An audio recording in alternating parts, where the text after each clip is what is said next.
বহু বছর আগের কথা। এক জনপদে ইব্রাহিম নামের এক যুবক বাস করত। ইব্রাহিম ছিল অত্যন্ত ধার্মিক এবং আল্লাহর ওপর গভীর আস্থা রাখত। কিন্তু তার জীবন ছিল খুবই কষ্টের। সে যতবারই কোনো ভালো কাজ শুরু করত, ততবারই কোনো না কোনো বাধার মুখে পড়ত। একবার ইব্রাহিম একটি ফলজ গাছের চারা রোপণ করল। সেদিনে দুবার করে গাছটির যত্ন নিত এবং আল্লাহর কাছে দোয়া করত যেন তার গাছটি দ্রুত ফল দেয়। পাশের বাড়ির এক লোক, যার নাম ছিল শয়তানুল, সে ইব্রাহিমকে দেখলেই হাসত। শয়তানুল, আরে ইব্রাহিম, এত যত্ন নিচ্ছিস কেন? এই অনুর্বর মাটিতে কি ফল হবে? সময় নষ্ট করিস না।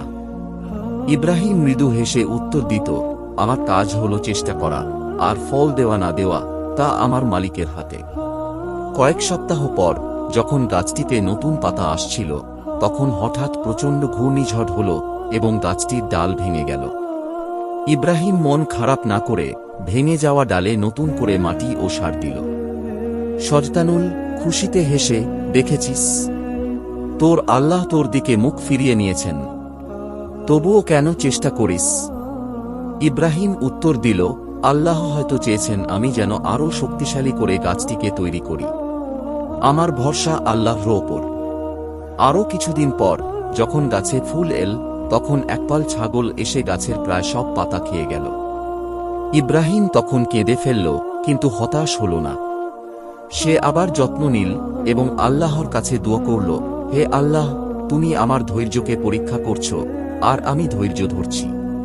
তুমি জানো আমি তোমার রহমত থেকে নিরাশ হই না। অবশেষে পরের বছর ইব্রাহিমের সেই গাছটিতে এত সুন্দর ফল হল যে তার শাখাগুলো নুয়ে পড়ল। সেই ফল ছিল জনপদের সেরা ফল। শয়তানুল তার বাড়িতে এসে সেই ফল দেখে লজ্জিত হল। ইব্রাহিম তখন তাকে বলল, ধৈর্যের ফল মিষ্টি হয়। আল্লাহ আমাদের চেষ্টা ও দৃঢ়তা দেখেন। তিনি কখনো তার বান্দাকে নিরাশ করেন না।